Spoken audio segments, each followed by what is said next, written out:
Welcome back for another deep dive. This time we're exploring Fourth Wing, this new adult high fantasy romance novel that's been blowing up everywhere, especially Book Talk. I mean, it's everywhere. It really is. You know, you sent over some articles and some reviews about Fourth Wing, even some of your own notes. So get ready because we're going to unpack all of it. Sounds good. So this idea of romantasy combining fantasy and romance, it sounds kind of wild, but I mean, Fourth Wing's success proves that people are really into it. Yeah, Fourth Wing has just captivated so many readers, and it's a New York Times bestseller for a reason, you know? This combination of high fantasy and romance, it's unique, and it definitely seems like there's a real hunger for it, judging by the book's popularity. Okay, so to get us started, Fourth Wing takes place in the Kingdom of Navarre. This land is protected by these, like, magical wards. Can you explain a bit more about that? What are these wards and how do they work? So the wards, they're powered by dragons, and they act as a shield to block any outside magic. It makes Navarre incredibly strong defensively, but it also makes them super reliant on their dragons, right? So anything that weakens the dragons or the bond between the dragons and their riders, that's like a major threat to the whole kingdom. That makes a lot of sense. And, like, Navarre has this kind of rivalry going on with Port-Emil, right? The Griffin Riders. Yeah, exactly. So Navarre and Port-Emil, there's this long-standing tension between them. They have different strengths, different sources of magic, and it kind of creates this sense of unease and competition, almost like a constant potential for conflict. Interesting, yeah. And, you know, then there's this whole legacy of the Tyrrish Rebellion, which you noted in your research. It seems pretty important to the story. Absolutely. It's a crucial part of the story's backdrop. Okay. So the rebellion, it failed some years before the events of the book, but it created this deep division within Navarre. Those whose families supported the rebels, they're known as marked ones, and they often face prejudice and distrust. Got it. So how does all this play into the life of our main character, Violet Sorrengail? Well, Violet is forced into the Dragon Rider quadrant by her mother, General Lilith Sorrengail, Oh, wow. which is particularly challenging for Violet because she's not your typical Dragon Rider. She deals with chronic pain, has fragile joints, making her an unlikely candidate for such a demanding role. Yeah, I can see how this would create a lot of conflict, both for Violet internally and with her mom, Yeah. right?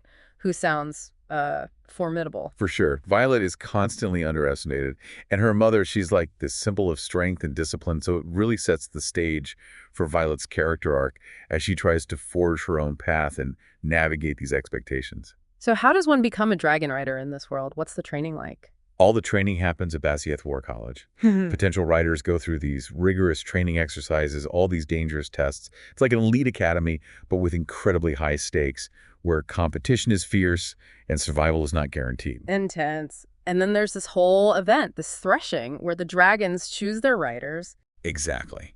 The threshing is this pivotal moment, like a moment of truth, where unbonded dragons select their riders and they form this unique, powerful connection. Right. And this bond, it grants the rider a signet, a special magical ability that's bestowed by the dragon. So tell me a little bit about Xaden Rierson. He seems like a complex character from what I've read. He is. So Xaden's a marked one, and he's also Violet's wing leader, which automatically adds tension Okay. because of their family's history. So there's an instant clash there, but there's also this undeniable attraction that develops between them. Enemies to lovers. Classic. But I understand there's betrayal that complicates things. Yeah, the betrayal is a major turning point in their relationship. It forces Violet to really confront her vulnerabilities and question everything she thought she knew about Xaden. It adds a lot of depth, goes beyond a typical romance story. Yeah, and then, of course, Violet bonds with two dragons, not just one. Right. How does that impact the story? Violet's double bonding with Tairn, a black dragon, and Andarna, a rare golden feathertail. It's more than just a surprise. Yeah. It challenges, like, everything we know about dragon riders, and it raises questions about the nature of these bonds. Especially because Andarna, the golden feathertail, has this power to stop time, which is a pretty intense ability, especially considering that she's just a juvenile dragon. Oh, for sure. And that really keeps readers on the edge of their seats, right? Having this kind of power in the hands of someone so young and untested, it just creates this enormous potential for both good and bad. So Rebecca Yarros really builds these layers of complexity. She does. On top of all this interpersonal drama, there's also a huge threat to the kingdom. I notice in your notes you marked several passages about these creatures called Venin. What are they? So the Venan, at first, they're thought to be like a myth, like these mythical creatures, but they're revealed to be a real and terrifying threat to Navarre. They can weaken the magical wards, Oh, no. which could leave the kingdom vulnerable. Wow, and the kingdom's leaders are keeping it a secret. They are.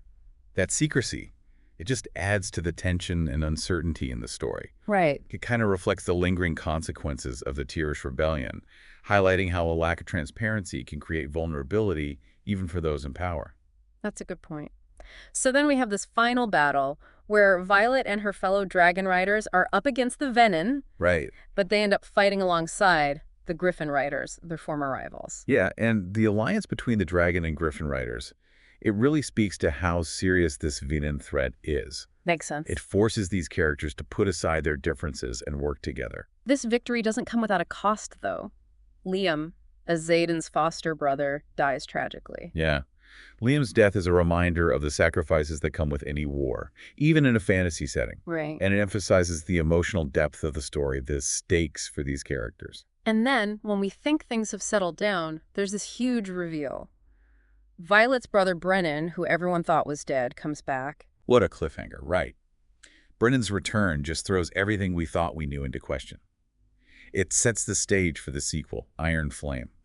It leaves readers wondering about his motives, his role in the upcoming conflict, and how this will impact Violet's life, which is already pretty complicated. It sounds like it. There's just so much to unpack here. Before we dive into some of the deeper themes and analysis, what stood out to you the most from this first part of our Fourth Wing deep dive? I think for me what really stands out is Violet's journey of self-discovery.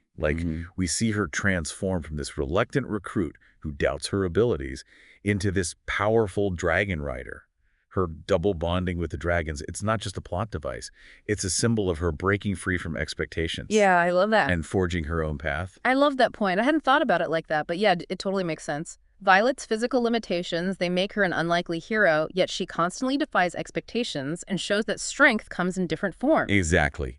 Which is a message that I think resonates with so many readers who maybe feel underestimated or limited by their own struggles or challenges. And her signet, her ability to wield lightning, it adds this, right? It's powerful and almost rebellious, which sets her apart from the traditional fire-wielding dragon riders. Ooh, that makes me think about Dane, Violet's childhood friend, who has that power to read memories. Right. A more subtle ability, but incredibly powerful. Yeah. Do their contrasting signets maybe reflect their different personalities, their approaches to life? I think that's a great point. It suggests that maybe signets aren't just these random abilities. They might actually be connected to the writer's inner nature or their destiny even. Wow. And it raises the question, how will those powers shape their roles in the conflict to come? Right. And speaking of conflict, let's talk about Exaden's betrayal. I know that some readers felt it was justified, while others saw it as like a major break in trust.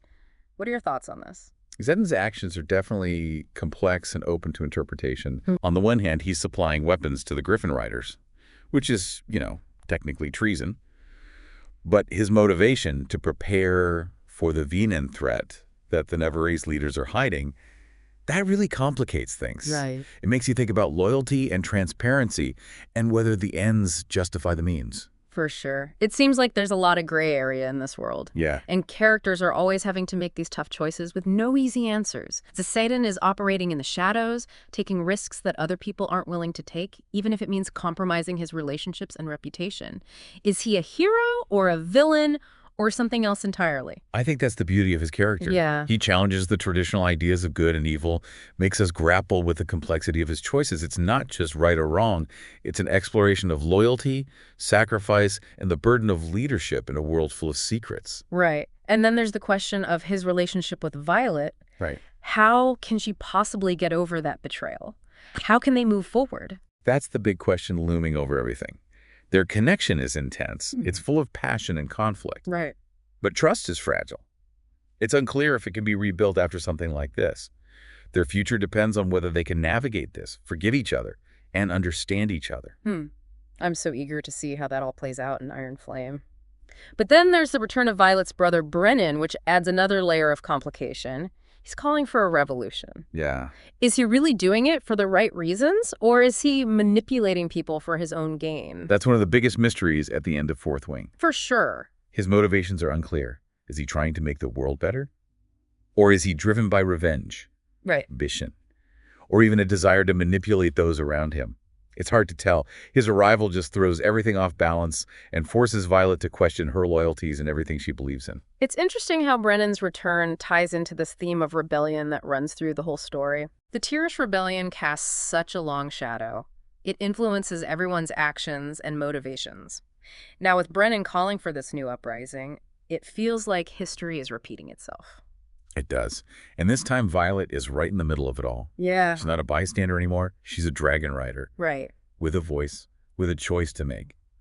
Will she follow her brother? Or will she create her own destiny, even if it means turning against her own family? These questions are all leading up to what is sure to be an epic showdown in Iron Flame. Before we get there, I want to touch on some of the other world building that Rebecca Yarros has done. We've talked about the dragons and the dragon riders, but what about the other magical creatures in this world? I know you marked a few sections about venin and wyverns. What role do they play? So the venin, they're not just monsters. They represent this threat to the very fabric of magic in Navarre. Okay. They can corrupt, weaken the wards. Right. And that creates a sense of vulnerability. Yeah. And forces the characters to confront the limits of their own power. So they're more than just a typical monster to be defeated. They are. They represent something bigger. Exactly. And the wyverns, these creatures shrouded in myth and legend, they add another layer of intrigue. Right. We don't know a lot about them yet, but their presence hints at a deeper history and a much bigger world beyond Navarre. I love that about fantasy, that sense of a vast world. Me too. It feels like we've only just begun to explore what Yarros has created. I can't wait to see how she expands this world in future books. I know you're really excited about the TV adaptation of Fourth Wing. I am. What are you looking forward to seeing the most? Oh, the visual possibilities are endless. I mean, just imagine the dragons, the aerial battles, the landscapes of Navarre. I know. It's going to be amazing. It really is. And I know that Rebecca Yarros has been really vocal about representing Aeson's character authentically, particularly as a tawny skin. It's great to see an author advocating for accurate representation in an adaptation. It really is. It speaks to the growing importance of diversity and inclusion in media. It's not just about checking boxes. It's about creating a world that reflects our own. I completely agree. Now let's get into some of the deeper themes that Fourth Wing explores. You mentioned in your notes that a lot of readers related to the portrayal of trauma and its lasting impact. Yeah, the book doesn't shy away from showing the emotional scars that these characters carry. A lot of them, especially the marked ones. Right. They carry the weight of the Tyrrish rebellion and all the losses they've endured. And Violet, too, with her physical challenges, shows that strength can come from vulnerability. It's a great reminder that even in a world with dragons and magic, these characters are still human. They experience pain and loss and fear, just like we do. Absolutely. And I think that's part of what makes the story so powerful. It is. It helps readers connect with the characters on a deeper level, to see themselves in the characters' struggles and triumphs. It's a testament to Yarros' ability to create these characters that feel so real and relatable, even in this fantastical world. Let's talk about the love triangle. Okay. We've got Xaden, the brooding warrior with the mysterious past. Right. And then Dane, the childhood friend who's always been there. The steadfast Dane. Where do you think this love triangle is headed? It's a classic love triangle setup, but it's more complex because of the existing relationships and the conflict that's coming. Xaden represents passion and danger, a path that's exciting and risky.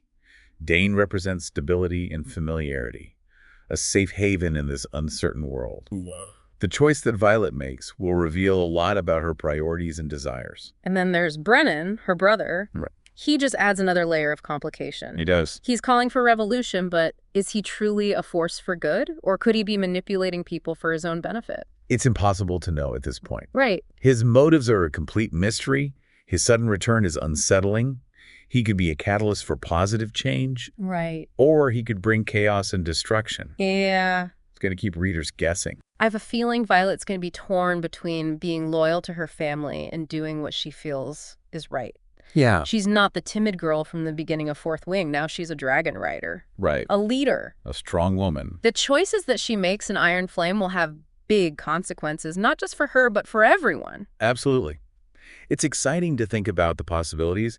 Violet's journey is all about resilience, self-discovery, and having the courage to make your own path, even when it seems impossible. With the TV series coming out, I know. it feels like the Fourth Wing world is just taking off. It is. It has the potential to reach a huge audience and introduce them to these characters and this world that Yarros has created. It really does. It's an exciting time to be a Fourth Wing fan. It is. The story's just getting started. For sure. Well, we've covered a lot in this deep dive. We've talked about dragons, romance, political intrigue, and all the things that make Fourth Wing such a great read.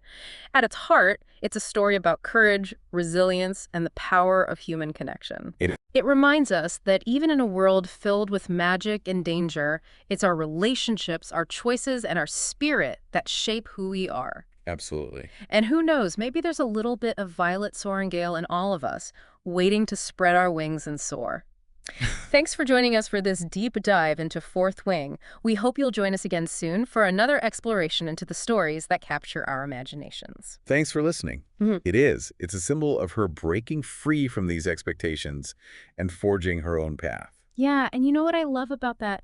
It makes sense because Violet's physical limitations, they make her like an unlikely hero. Yet she defies these expectations. She does. And she shows us that strength can be so many different things. Absolutely. It's a message that I think really resonates with a lot of readers, people who feel underestimated or limited by their own challenges. For sure. And her signet, her ability to wield lightning, it adds to this whole idea, right? It's powerful, almost rebellious. Sets her apart from the more traditional fire-wielding dragon riders. Right. That actually makes me think about Dane, Violet's childhood friend. He has that power to read memories, Right. which is a more subtle ability, but still really powerful. I wonder if they're contrasting signets, if that's a reflection of their personalities or their different approaches to life. That's a great point. It suggests that maybe signets aren't just random. Maybe they're actually connected to the rider's inner nature or even their destiny. Wow. And it makes you wonder, how will those powers shape their roles in the conflict? That's a great question. And speaking of conflict, let's talk about Xaden's betrayal. Some readers felt it was justified, while others saw it as this major break in trust. Where do you stand on this? Xaden's actions are definitely complex, open to interpretation for sure. For sure. On one hand, he's supplying weapons to the Griffin Riders, which is technically treason. Right. But his motivation, his reason for doing it was to prepare for the Venan threat, which, the Navarrese leaders are hiding. It's complicated, right? Makes you think about loyalty, transparency, and whether the ends justify the means. It does. It seems like there's so much gray area in this world. A lot of gray area. The characters are constantly making these difficult choices with no easy answers. Xaden, he's operating in the shadows, taking risks that others aren't willing to take, even if it means jeopardizing his relationships, his reputation. So is he a hero? A villain? Something else entirely? Well, I think that's what makes his character so interesting. Right. He really challenges those traditional ideas of good versus evil. He makes us, the readers, really grapple with his choices. It's not just right or wrong, it's more about loyalty, sacrifice, and what it means to be a leader in a world full of secrets. Right, and then there's his relationship with Violet. Yeah. How can she possibly move on from that betrayal? That's the question, isn't it? Their connection is so intense, there's so much passion and so much conflict. But trust, it's fragile. It's unclear if they can really rebuild that after something like this. Their future depends on whether they can overcome this, if they can forgive each other, understand each other. It'll be interesting to see how it all plays out in Iron Flame. Yeah. And then we have this whole other thing going on with the return of Violet's brother, Brennan, Right. adding another layer of complication. He's calling for a revolution. He is. But is he doing it for the right reasons? Or is he just trying to manipulate everyone for his own game? That's a big mystery at the end of Fourth Wing. It is. We just don't know his motives. Yeah. Is he trying to make the world a better place? Or is he driven by revenge, ambition, maybe even a desire to manipulate everyone around him? It's hard to say. And his return, it throws everything off. It forces Violet to question her loyalty and her beliefs. It's really interesting how Brennan's return kind of mirrors that whole theme of rebellion that we see throughout the book. The Tirish rebellion, it casts such a long shadow, right? Influences everyone's actions, motivations. And now, Brennan's calling for a new uprising. It feels like history might be repeating itself. It does. And this time, Violet's right at the center of it all. She's not just watching from the sidelines anymore. She's a dragon rider, she has power, and she has a choice. Will she follow her brother, or will she make her own destiny, even if that means going against her family? Wow, these are all questions that lead us to what will surely be an epic showdown in Iron Flame. But before we get there, I wanted to touch on some of the other world building that Rebecca Yarros has done. We talked about the dragons and the dragon riders, but what about some of the other magical creatures? I know you marked a few sections about venin and wyverns in the book. Right. What's their role in this whole thing? So the Venin, they're not just monsters, right? They represent this threat to the very fabric of magic in Navarre. They can actually corrupt, weaken the magical wards, Yeah. and that creates a sense of vulnerability. Yeah, for sure. It forces the characters to deal with the limitations of their own power. They're more than just a typical monster, then. Exactly. And then you have the wyverns, these creatures shrouded in myth and legend. It just adds another layer of intrigue. For sure. We don't know much about them, but their presence suggests there's a deeper history to this world, something beyond Navarre. I love that about fantasy, that sense of a vast, unexplored world. Yeah, me too. It feels like we've only just scratched the surface of what Yarros has created. We have. And I can't wait to see how she expands this world in future books. I know you're also really excited about the TV adaptation, which is coming soon. Yes, very excited. What are you most looking forward to seeing? Oh, the visual possibilities are just endless. Imagine seeing the dragons, like in flight, the aerial battles, those incredible landscapes of Navarre. It's going to be stunning. I know. It's going to be so cool. And I know Rebecca Yarros has been really vocal about how important it is to represent Xaden's character authentically, especially his tawny skin. It's so refreshing to see an author really advocating for accurate representation in adaptations. It really is. It just shows how much more aware people are becoming about the importance of diversity and inclusion in media.